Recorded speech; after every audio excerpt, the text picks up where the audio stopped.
Guys, welcome back to the channel. इस video में बात करेंगे एनमैट के फर्स्ट डे एनालिसिस के बारे में। बहुत सारे बच्चों से फीडबैक लिया एंड जो मुझे इन्फॉर्मेशन मिल पाई मैंने उसको यहाँ पे इनकॉर्पोरेट करने की कोशिश करी है। मीनवाइल मैं आपको एनालिसिस करते करते ये भी बताऊंगा कि अगर आपका रीअटेम्प्ट करने का चांस है या फिर अगर आपका अक्टूबर नवंबर दिसंबर में अगर आप अटेम्प्ट लगा रहे हो एनमैट का, मे बी सेकंड या थर्ड अटेम्प्ट व्हाटएवर, आपको क्या चीज़ों का ख्याल रखना है। Will start with logical reasoning पहले, विच इज़ वेरी इंपॉर्टेंट। अगर मैं लॉजिकल रीजनिंग के बारे में बात करूँ, अगर आपने मेरे वीडियोस भी देखे हैं एनमैट पे, मैंने ऑलवेज कहा है कि आपका जो क्रिटिकल रीजनिंग है वो डिसाइडिंग फैक्टर होता है कि आपका लॉजिकल रीजनिंग में क्या मार्क्स आने वाला है। 10 क्वेश्चन आए थे तकरीबन यहाँ पे ऑन 36। अगर हम उसके बारे में बात करेंगे सो क्लोज टू, अगर आप देखोगे तुम्हारा close to 30% of the paper critical reasoning पे आया था। एलआर के बारे में अगर हम बात करेंगे तो नाउ क्रिटिकल रीजनिंग में क्या चीज़ें होती है भाई। क्रिटिकल रीजनिंग में वही आर्गुमेंट हो गया, तुम्हारा कंक्लूजन हो गया, प्रीमाइस वाले क्वेश्चंस हो गए, ये सब चीज़ें इंपॉर्टेंट है। एंड क्रिटिकल रीजनिंग हर साल अगर मैं बात करूँ एनमैट के लिए तो इंपॉर्टेंट होता है। बच्चे ये कह रहे थे कि इस बार क्रिटिकल रीजनिंग थोड़ा सा लेंदी आया था। अभी जब पेपर लेंदी आता है, जब लाइन्स बढ़ते हैं, पहले तो ये एक एक दो दो लाइन का था टिपिकल एनमैट का जो फंडा था। अब इन्होंने थोड़ा सा इसको बढ़ाने की कोशिश करी, पर आपके जो रूल्स है, आपके जो फंडामेंटल्स जिसको क्रैक करने के लिए, वो वन एंड द सेम ही रहने वाले हैं।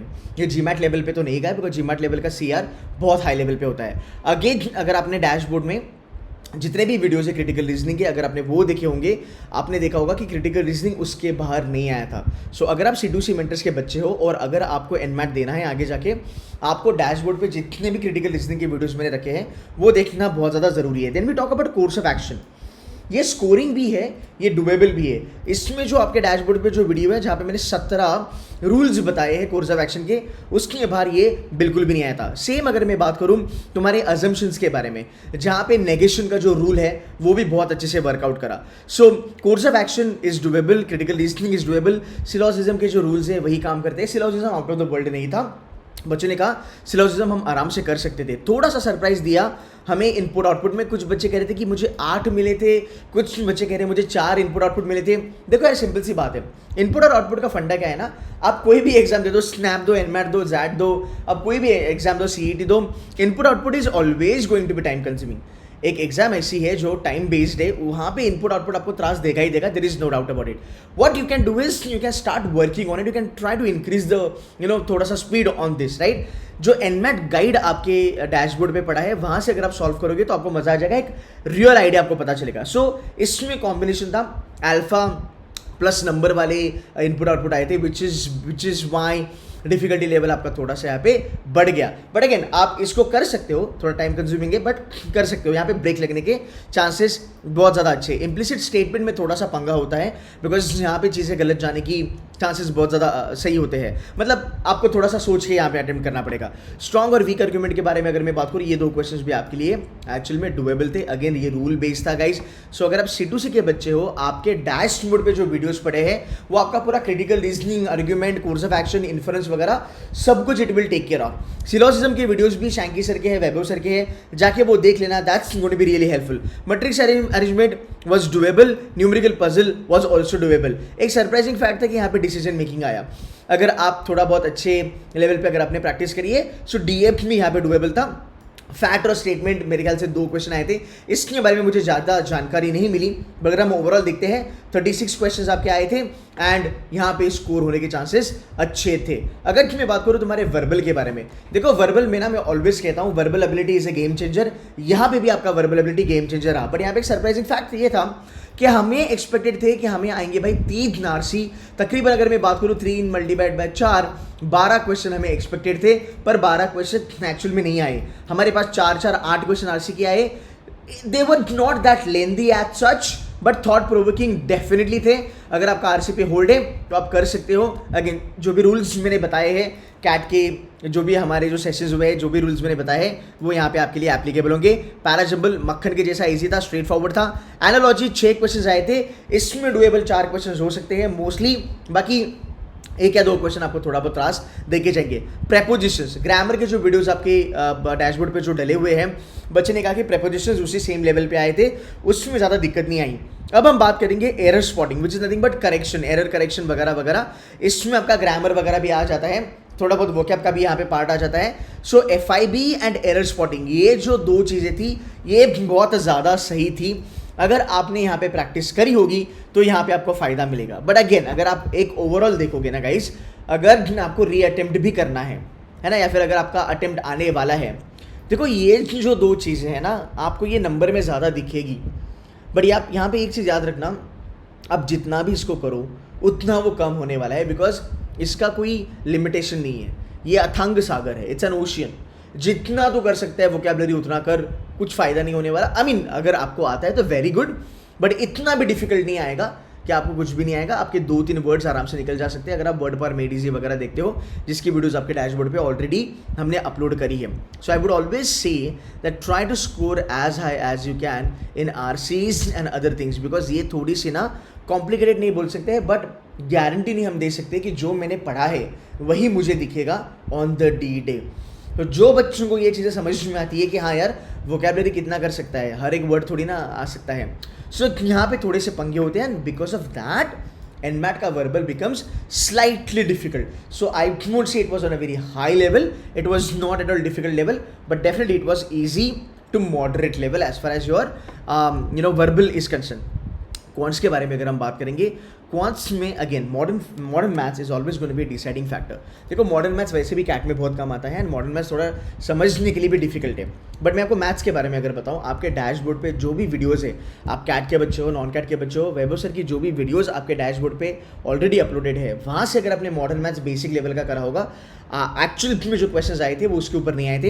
ये फीडबैक मैंने उन बच्चों से लिया है जो कैट में भी मॉक में अच्छा स्कोर कर रहे हैं और जिन्होंने एनमैट में भी अच्छा खासा स्कोर करा है। ठीक है, इनके स्कोर हम बहुत जल्दी डिस्क्लोज भी करने वाले हैं। So PNC and probability is going to be the game changer. Retake लेना है या फिर अगर आपका अटेम्प्ट आने वाले दिनों में है, सो मॉडर्न मैथ्स पे जितना ज़्यादा फोकस कर सकते हो उतना करना ज़रूरी है। बेसिक लेवल के ही क्वेश्चन आते हैं, लाइकवाइज अलजेब्रा में भी आपके क्वेश्चन बेसिक लेवल पे ही थे। ठीक है, अरिथमेटिक अगर मैं बात करूँ, टिपिकल अरिथमेटिक आया था, कैलकुलेशन ओरिएंटेड था, टाइम स्पीड डिस्टेंस नहीं था, thank God, because time speed distance बहुत सारे बच्चों को डिफिकल्ट जाता है। टाइम एंड वर्क के 1 क्वेश्चन, प्रॉफिट एंड लॉस के 3 question, SICI 3 question, ratio 1 and percentages का 1 क्वेश्चन था। Should have been done by people, तो यू गाइज वेरी वेल, ज़्यादा यहाँ पे डिफिकल्टी लेवल नहीं थी, बट फिर भी मैं इसको मॉडरेट लेवल पे रखूंगा। नंबर्स वही फंडा है, रिमाइंडर है, फ्रैक्शन है, फैक्टर्स के बारे में बात होती है, उसको अगर आप करते हो you should be fine. Data sufficiency के 4 क्वेश्चन आए थे, bar chart and table chart, they were not lengthy at all, but yes they were definitely calculation oriented. अगर आपने मेरे यूट्यूब के वीडियोस भी देखे होंगे, आपने ये देखा होगा कि मैं ऑलवेज कहता हूँ अगर मैं स्नैप, सीमैट और एनमैट को रखूँ, NMAT is always data interpretation heavy. So आपको उस लेवल पे देखना है कि भाई डी है तो मतलब मेरे को ब्रेक लगाएगा ही लगाएगा, no doubt about it. Now going forward तुम्हारा स्ट्रैटेजी क्या होना चाहिए? देखो गुड अटेम्प्ट्स में नहीं बता पाऊंगा, अगर आपने अच्छा खासा करा है तो आपके लिए वो डेफिनेटली फ़ायदेमंद होगा। सो मेरे ख्याल से we will not talk about that, but eventually आपको फोकस किसके ऊपर करना है? अगर मैं यहाँ पे सेक्शन बाय सेक्शन प्रैक्टिस करूँ, रादर आपको बताऊँ इसकी प्रैक्टिस कैसे करनी है। नंबर 1, आपका सबसे बड़ा फोकस वर्बल एबिलिटी पे होना चाहिए। ठीक है, अब देखो मैंने बोला है वोकैबुलरी में तुम जितना फाड़ सकते हो उतना कम है, बट वोकैबुलरी में तुम क्या कर सकते हो? तुम वर्ड पार मेडीजी कर सकते हो, तुम रूट्स कर सकते हो, वो वीडियोस तुम कर सकते हो।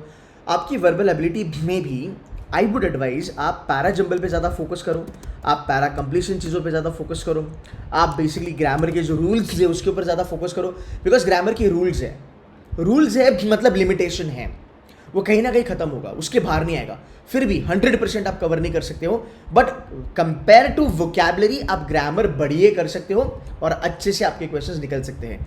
इसके बारे में थोड़ा सा ध्यान देना। एंड मैं चाहता हूँ कि आप रीडिंग कॉम्प्रिहेंशन की प्रैक्टिस करें।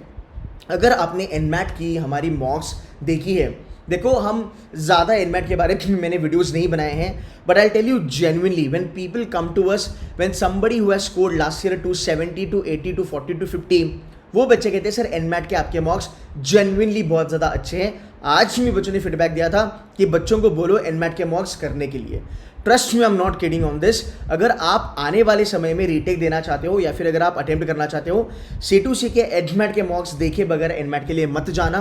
अगेन हम इसको ऐसा कुछ बंडल वगैरह we don't sell it, but if you want to buy it, if you trust us, then go ahead buy it, you can speak to my team about it. So verbal ability is going to be the game changer आने वाले दिनों में आपके लिए। ठीक है, ये हो गया आपका एक पूरा का पूरा स्ट्रैटेजी फॉर वर्बल। आगे चलेंगे, अगर मैं बात करूँ तुम्हारे लॉजिकल रीजनिंग के बारे में, guys I am going to be very honest with you, your critical reasoning is the most important thing to score very well in NMAT. ठीक है, एंड ओके मैं और एक चीज़ आपको बताऊँ, मैं अगर अगले 2-3 साल भी अगर क्रिटिकल रीजनिंग ना पढ़ाऊँ आपको, मान लो अगर मैं ना भी पढ़ाऊँ, मैं बेट लगा सकता हूँ कि उसके बाहर आपको क्रिटिकल रीजनिंग का क्वेश्चन आएगा ही नहीं। जो रूल्स है वो एब्सोल्युटली आपके काम करने वाले हैं, because that is how we have made that entire content. So please ऐसा नहीं कि मैं लेक्चर नहीं लूंगा, आने वाले दिनों में मेरे लेक्चर्स लगने वाले क्रिटिकल रीजनिंग के, बट मैं आपको ये बात कॉन्फिडेंटली कहना चाहता हूँ कि जो कंटेंट अवेलेबल है वो काफ़ी ज़्यादा अच्छा है, आप वहाँ से भी स्कोर अच्छे से कर सकते हो.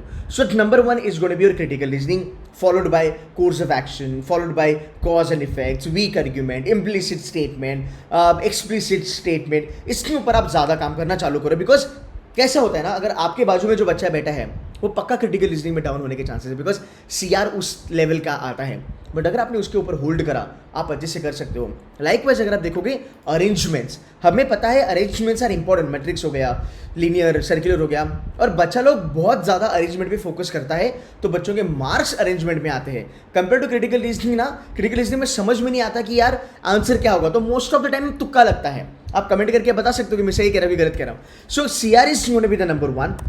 Number 2 is going to be arrangements for sure.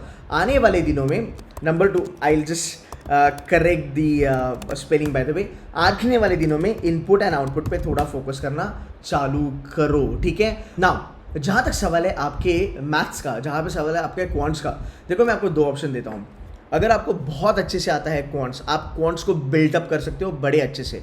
But again remember, if you are really good at calculation and if you are really god level at bar chart, pie chart, table chart, line graph, so on and so forth, your DI can do wonders for you, honestly. So focus more on practicing data interpretations.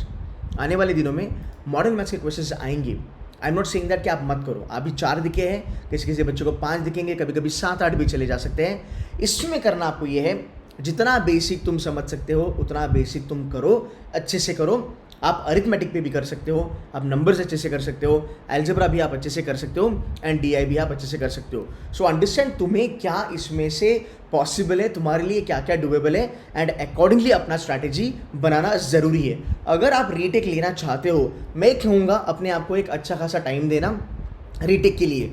अगर आपने first attempt already दिया है तो आपका NMIMS Mumbai के लिए तो chance आपको पता ही भी चलेगा वो आपका चांस है कि नहीं है. बट अगर आप रीटेक लेना चाहते हो बेटा, सो मेक श्योर दैट आप अच्छा प्रिपेयर करके, मॉक्स लगा के, स्ट्रैटेजी अच्छे से बना के आप रीटेक दो, ठीक है. सो गाइस, आई होप मैंने बहुत सारी चीज़ें यहाँ पे कवर कर ली है. बाय द वे, आने वाले दिनों में जो भी सेशंस आपके लिए होंगे उसमें सब चीज़ें कवर करी जाएगी.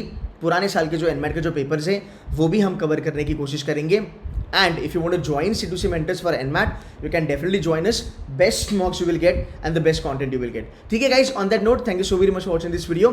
Take care. Bye-bye.